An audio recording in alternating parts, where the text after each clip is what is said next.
Nakaupo ako sa tabi ng kalsada, basang-basa sa ulan. Hawak ang isang lumang sobre na puno ng pera, 50 milyong piso. Pero wala akong nararamdamang kaligayahan. Tumingin ako sa malaking bahay sa harap ko, yung bahay na dati naming pinangarap ni Lila. You always know how to pag-aari make na me ito ng laugh. iba. Nakita ko siyang I have lumabas my sa ways. pintuan, kasama ang lalaking iniwan niya sa akin para sa kanya. Ngumiti siya pero hindi sa akin. Hindi niya ako nakita. O baka ayaw niya lang akong makita. 3 taon akong naghirap, nag-abroad, nagsakripisyo. Para lang sa kanila. Para sa pamilya kong tumalikod sa akin dahil wala akong maipakitang kayamanan. Pero ngayong nandito na ako, mayaman na. Bakit parang mas malaki pa ang bigat sa dibdib ko? Huminga ako ng malalim. Ngayon, sisimulan ko ng kunin pabalik ang lahat ng ninakaw nila sa akin. 3 taon na ang nakalipas mula nang ako'y umalis ng Pilipinas. 3 taon mula nang talikuran ako ng mga taong pinakamamahal ko sa mundo. Naalala ko pa kung paano ako tiningnan ni Lila nang huling beses kaming mag-usap. Nakatayo kami sa labas ng kanilang bahay sa Quezon City. Mainit ang panahon, pero mas mainit ang tensyon sa pagitan namin. Nanginginig ang mga kamay niya habang hinahawakan ang sulat kong inabot, ang kontrata ng trabaho ko sa Dubai. Miguel, seryoso ka ba? Tanong niya, at ramdam ko ang pagkabigo sa boses niya. Alis ka? Iiwan mo ako? Iiwan mo ang pangarap natin? Laila, para ito sa atin. Sabi ko, pinipilit na magpakatatag. 3 taon lang. Kikita ako ng malaki tapos babalik ako. Magkakaroon tayo ng sariling bahay. Makakapag-asawa tayo. Makakapagnegosyo. Mayaman na nga si Harold Miguel, putol niya sa akin. Napatitig ako sa kanya. Si Harold, kaibigan kong mula pagkabata.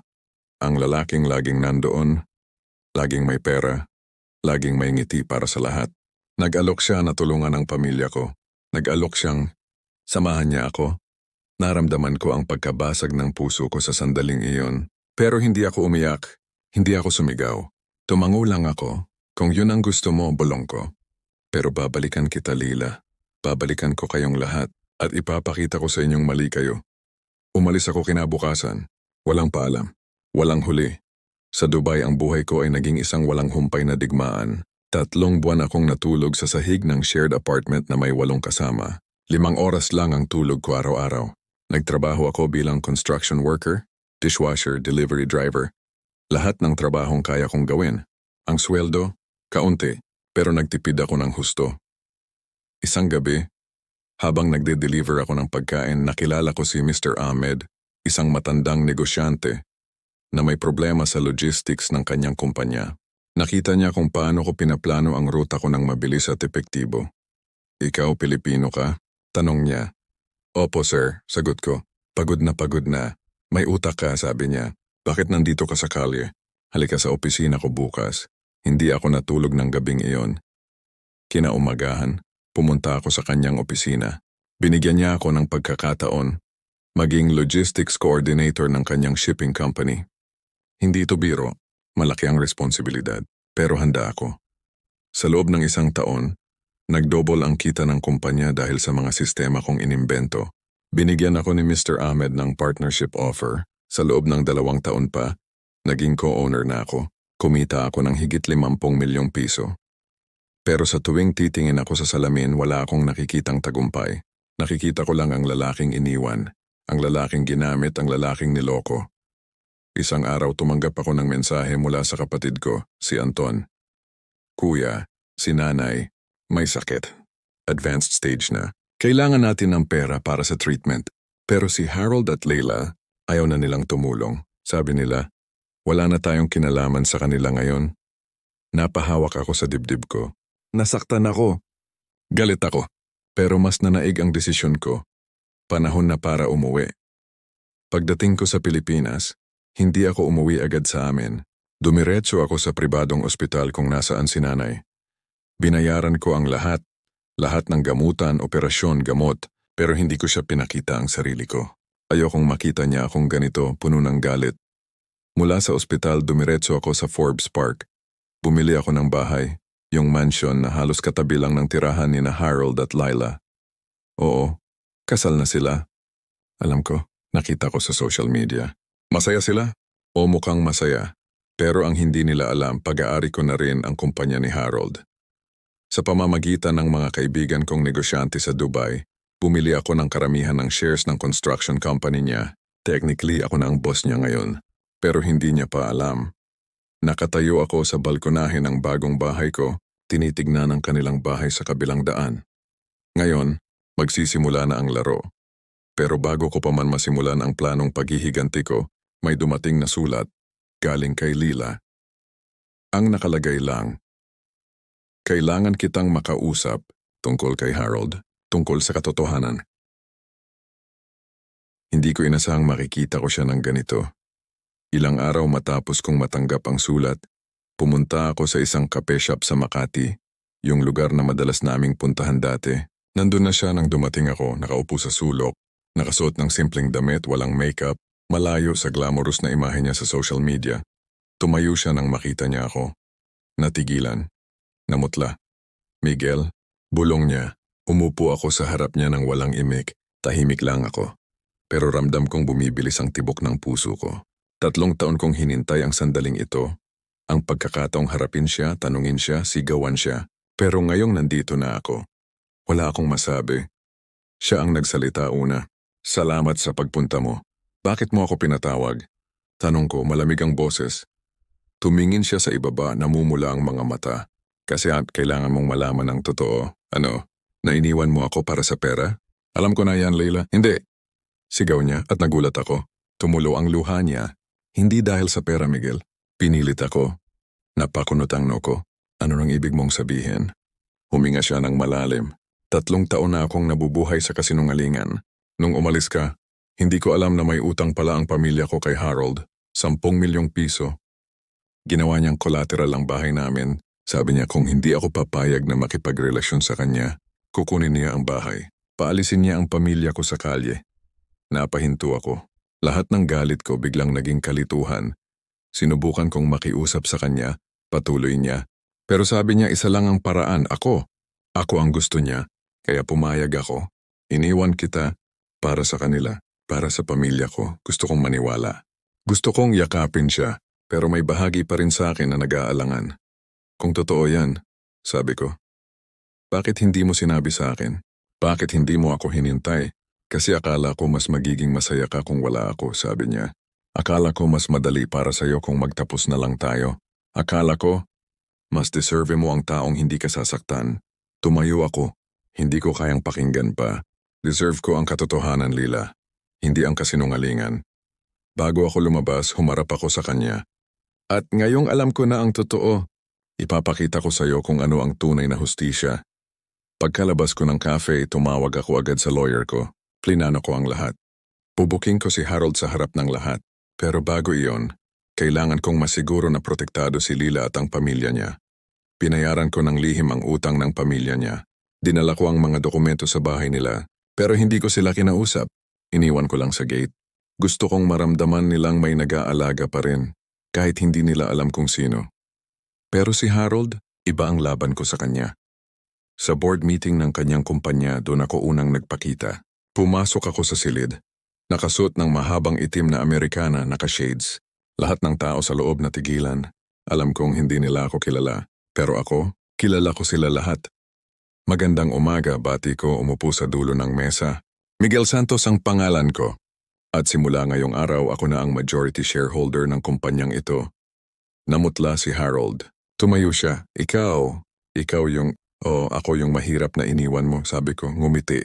Pero ngayon, ako ang magtatapos ng karera mo. Tumayo ako at lumapit sa kanya. Ipapakita ko sa iyo kung paano lumaban ang taong minamaliit mo. Pero bago ako makaalis, may biglang pumasok si Lila kasama ang mga pulis. Harold Montenegro, sabi ng opisyal, inaresto ka dahil sa fraud, falsification of documents, at illegal business practices.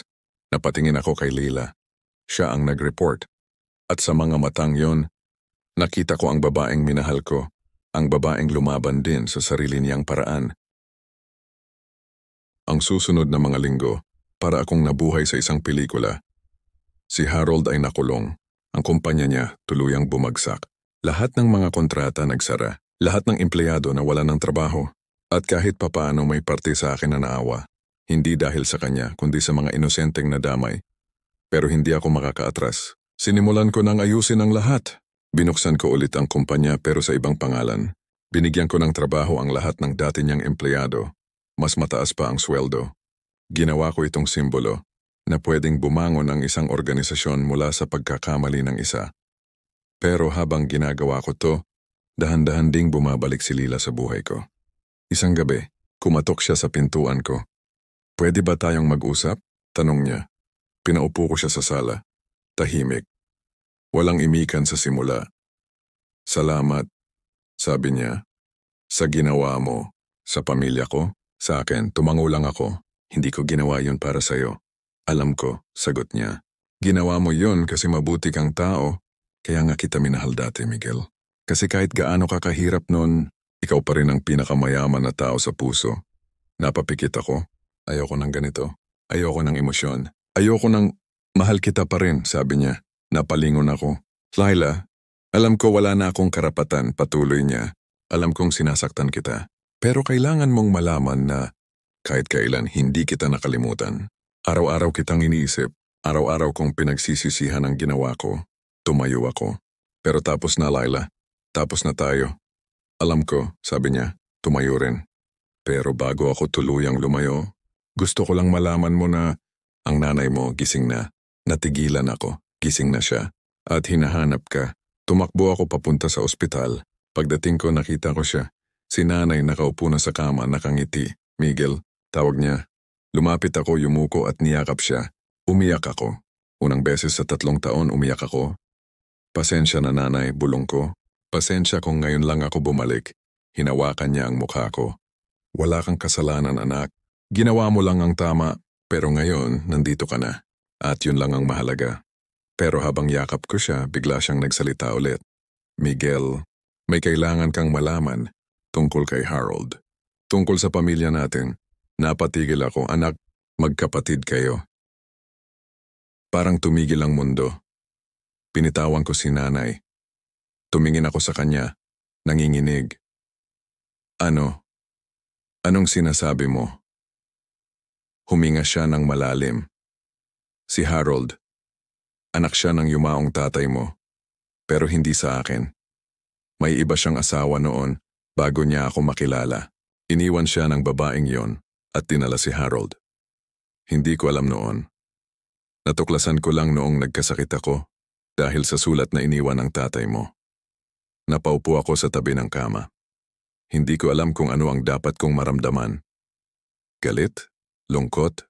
Gulat? Kaya pala. Bulong ko.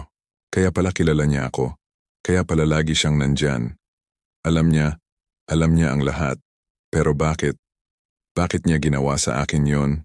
Kasi galit siya, sagot ni nanay. Galit sa tatay mo. Galit sa mundo. Galit dahil iniwan siya. At ginawa ka niyang target ng lahat ng galit na yon. Tumayo ako nanginginig. Kailangan kong kausapin siya. Miguel, huwag. Pero wala na ako. Lumabas na ako ng ospital, sumakay ng kotse, at dumiretso sa kulungan. Nakaharap kami sa bintana, may salamin sa pagitan. Nakaupo siya, nakangisi pa rin, kahit preso na. Akala ko hindi mo ako bibisitahin, bungad niya. Alam ko na, sabi ko. Alam ko nang magkapatid tayo. Tumawa siya. Finally. Ang tagal mong nalaman. Bakit? Tanong ko, nang gagalaiti. Bakit mo ginawa yon sa akin? Kapatid mo ako, Harold? Kapatid? Sabi niya. Sumeryoso. Ikaw ang paborito. Ikaw ang minahal ng tatay natin. Ikaw ang sinamahan niya habang ako. Ako'y inabandona. Ako'y nilimot. Kaya naman gusto kong masira ka. Gusto kong makita ko na durog ka. Gusto kong ipakita na kahit mahirap ka, mas masaya ka pa rin kaysa sa akin. Pero kahit ginawa ko yon, nanalo ka pa rin. Napangiti ako pero mapait. Hindi to laro ng panalo o talo, Harold. Pamilya tayo. Pero sinira mo yon. Wala na tayong pamilya, sagot niya. Matagal nang wala. Tumayo ako. Tama ka. Wala na. At umalis na ako. Pagbalik ko sa bahay, nandoon si Lila. Naghihintay sa may gate. Bakit ka nandito? Tanong ko. Kasi alam kong nahihirapan ka, sabi niya. At alam kong kailangan mo ng kaibigan. Tumingin ako sa kanya. Hindi kita kaibigan, Lila. Alam ko, sagot niya.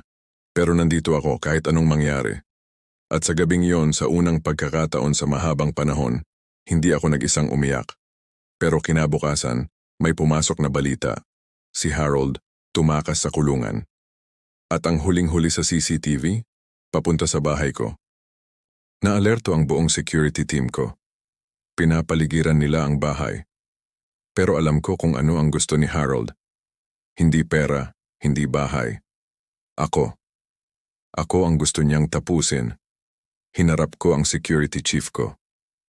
Hayaan niyo siyang pumasok. Sir, delikado. Hayaan niyo, sabi ko. Kailangan naming tapusin ito. Siya at ako lang. Pumasok siya sa gate ng walang kahirap-hirap. Nakita ko siyang naglalakad papunta sa pintuan. Walang armas, tanging kamay lang. Pero ramdam ko ang galit sa bawat hakbang niya. Binuksan ko ang pinto. Nagtitinginan kami. Nandito ka na, sabi ko. Nandito na ako, sagot niya. Para tapusin na natin to. Lumapit siya. Hinawakan niya ako sa kwelyo. Bakit? Bakit ka pa bumalik? Mas masaya sana kung nanatili ka lang sa abroad, kung nakalimutan mo na kami. Kasi pamilya kita, sigaw ko. Kahit gaano mo ako sinaktan, kapatid pa rin kita. Pinitawan niya ako. Napaupo siya sa sahig, umiiyak. Sana pinatay na lang niya ako noon, sabi niya. Sana iniwan niya ako ng tuluyan. Para hindi ko na naramdaman ang sakit, lumapit ako, umupo sa tabi niya. Pero nandito ka pa, at may pagkakataon ka pang baguhin ang lahat. Wala nang pagkakataon, sabi niya. Nasira ko na lahat. Hindi, sagot ko. Nasira mo lang ang nakaraan, pero may kinabukasan ka pa. Iyon ang simula ng pagbabago. Tinulungan ko si Harold na makakuha ng tamang tulong. Psychological, legal, emotional. Hindi siya umabot sa pagkakulong ng matagal dahil sa mga pagbabago ng kaso. Pero ang pinakamahalaga, natuto siyang humingi ng tawad. Hindi sa akin lang, kundi sa lahat ng sinaktan niya. Si Leila, bumalik kami sa isa't isa. Hindi agad, hindi madali, pero dahan-dahan, natutong maniwala ulit. Natutong magmahal ulit. Ikinasal kami 1 taon pagkatapos. Simple lang. Walang grandeur. Kasama lang ang pamilya at ang mga taong totoo. At si Harold? Dumalo siya. Bilang kapatid ko. Bilang bisita. Bilang taong nagsisimula ulit. Ngayon habang nakaupo ako sa balkonahin ng bahay namin ni Lila, hawak ang tasa ng kape, tinitignan ang umagang sikat ng araw, napagtanto ko, ang paghihiganti, hindi nagdudulot ng kapayapaan, ang kayamanan, hindi nagpapawi ng sakit, pero ang pagpapatawad, iyon ang tunay na tagumpay. Natapos na ang lahat. Pero nagsisimula pa lang ang tunay na buhay.